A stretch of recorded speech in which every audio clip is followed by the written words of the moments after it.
अघोरी का अंतिम पश्चाताप, भगवान शिव के न्याय की सच्ची कथा। वाराणसी, गंगा के तट पर बसा वो नगर जिसे खुद महादेव ने अपना घर कहा। सुबह के समय जैसे ही सूरज की किरणें गंगा की लहरों पर पड़ती हैं, तो पूरी नगरी स्वर्णमयी हो जाती है। संतों के शंख, मंदिरों की घंटियां और पुजारियों की मंत्रोच्चारणों से ऐसा लगता है कि देवता स्वर्ग से उतरकर यहीं आ गए हों। ऐसे ही दिव्य नगरी में एक व्यक्ति था जो भक्ति नहीं, भय का प्रतीक था, भैरवनाथ। भैरवनाथ कोई साधारण साधक नहीं था, वो एक अघोरी था, ऐसा अघोरी जिसने जीवन का हर नियम तोड़ा था। वो शमशानों में रहता, शवों पर बैठकर तंत्र करता और मानव बलि से सिद्धियां प्राप्त करता। लोग उसे देखकर कांपते थे। बच्चों को डराने के लिए उसका नाम लिया, परंतु लोग यह नहीं जानते थे कि भैरवनाथ जैसा दिखता था वैसा जन्म से नहीं था। वो कभी एक साधारण ब्राह्मण बालक था, नाम था विभोर। बचपन में ही उसके माता पिता एक नाव दुर्घटना में गंगा में बह गए। अनाथ हो गया विभोर, और जब समाज ने उसे अपनाने से इनकार किया तो वह उस गली में चला गया जहां अघोरी साधक रहते थे। वहीं से उसका नया जन्म हुआ, भैरवनाथ। वो उन साधकों से भी आगे निकल गया जो केवल भूत प्रेतों से जुड़ी तंत्र साधना करते थे। उसने स्वयं काल तंत्र को साध लिया था। कहते हैं वो एक बार किसी की मृत्यु की भविष्यवाणी कर देता तो उसे टाला नहीं जा सकता था। वो बोलता, जिसे मैं बुलाऊं वो मृत्यु की गोद में जाएगा ही जाएगा। परंतु एक दिन सब बदल गया। गंगा के उस घाट पर एक दिन एक वृद्ध संत आए। उन्होंने भैरवनाथ को ध्यान में बैठा देखा और उसके पास जाकर बोले, विकट साधना की है पुत्र, परंतु दिशा गलत है। भगवान शक्ति से नहीं, प्रेम और भक्ति से मिलते हैं। भैरवनाथ ने क्रोधित होकर आंखें खोली। उसने कहा, मैं वर्षों से साधना कर रहा हूँ। मैंने मृत आत्माओं को भी अपना अनुचर बना लिया है। तू कौन है जो मुझे ज्ञान दे? संत मुस्कुराए। उनकी मुस्कान में न भय था, न दम्भ, बस एक गहरा शांति का भाव था। मैं तो वही हूँ जो तेरे जैसे पथभ्रष्टों को मार्ग दिखाता है। तू समझता है तूने जिन्हें मारा वो तेरे कर्म थे? नहीं पुत्र, तू तो केवल निमित्त था। उनकी मृत्यु पहले ही निश्चित हो चुकी थी। तुझे माध्यम बनाया गया, लेकिन तूने उस माध्यम को अपना अहंकार बना लिया।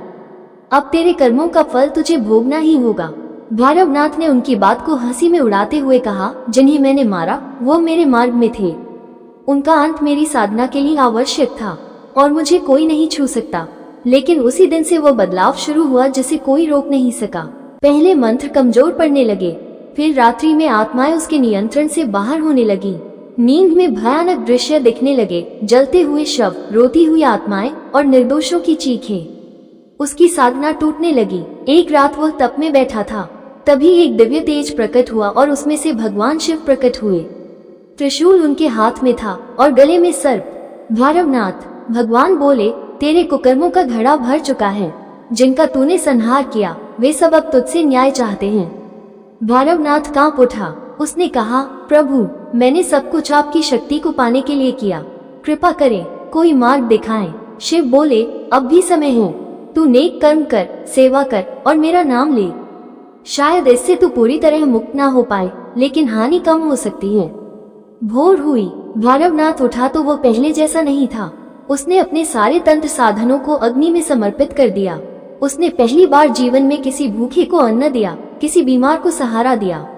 लोगों को विश्वास नहीं हुआ कि यही भैरवनाथ है, वही जिसने कभी बच्चों तक को भय से कांपने पर मजबूर किया था। अब वही व्यक्ति उन्हें गंगा जल पिलाता था, घावों पर मरहम लगाता था और हर वाणी में बोलता था, ओम नमः शिवाय। धीरे धीरे उसकी सेवा प्रसिद्ध होने लगी। हर दिन कोई न कोई उसके पास आता, कोई रोगी, कोई भूखा, कोई असहाय, और वो सबकी सेवा करता। एक दिन फिर वही वृद्ध संत आए। भैरवनाथ उनके चरणों में गिर पड़ा। मुझे क्षमा करें गुरुवर, आपने जो कहा वो सत्य था। मैं अंधा था, अहंकारी था। अब मैं प्रभु का सेवक बन गया हूँ। संत ने कहा, तेरा अंत निकट है पुत्र, लेकिन अब मृत्यु नहीं, मोक्ष तेरा इंतजार कर रहा है। एक अंतिम परीक्षा शेष है। उसने कहा, जो भी हो गुरुदेव, मैं तैयार हूँ। और वो दिन आ ही गया। घाट पर एक बड़ी भीड़ जमा थी। मकर संक्रांति का पर्व था। स्नान करने आए लोग, साधु संत, महिलाएं और बच्चे, हर कोई पावन डुबकी लगा रहा था। तभी एक छोटा बालक गहरे पानी में चला गया और डूबने लगा। भीड़ ने देखा पर कोई आगे नहीं आया। भैरवनाथ ने बिना एक पल गनवाए छलांग लगा दी। उसका शरीर अब पहले जैसा शक्तिशाली नहीं था।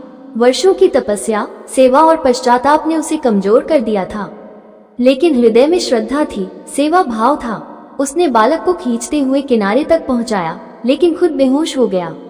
जब उसकी आंखें खुली, उसने देखा सामने वही वृद्ध संत खड़े थे। उनके साथ एक दिव्य प्रकाश था और आकाश से पुष्प वर्षा हो रही थी। संत बोले, तेरी अंतिम परीक्षा पूर्ण हुई।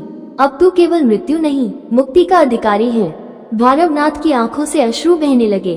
उसने शांत मन से बैठकर भगवान शिव का जाप किया। ओम नमः शिवाय, ओम नमः शिवाय। कुछ ही क्षणों में उसकी आत्मा शरीर से निकल गई। उसके चेहरे पर वो शांति थी जो केवल एक सच्चे भक्त को मिलती है। लोगों ने उसकी याद में उस स्थान पर एक छोटी समाधि बनाई। आज भी वह घाट भैरवनाथ घाट के नाम से प्रसिद्ध है। कहा जाता है कि जो वहां सच्चे मन से शिव का नाम लेता है, उसके पाप नष्ट हो जाते हैं।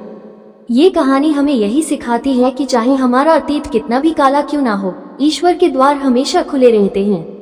सच्चे हृदय से पश्चाताप, सेवा और भगवान के नाम का जाप सब पापों को क्षमा करवा सकता है। हम सब इस जीवन में केवल निमित्त हैं। असली कर्ता तो ऊपर बैठा है, जो हर कर्म का हिसाब करता है। अगर यह कहानी आपके हृदय को छू गई हो तो कृपया एक बार जय भोलेनाथ लिखें। इसे अपने दोस्तों, परिवार के साथ शेयर करें ताकि और लोग भी समझ सके कि जीवन में बदलाव संभव है यदि इरादा सच्चा हो।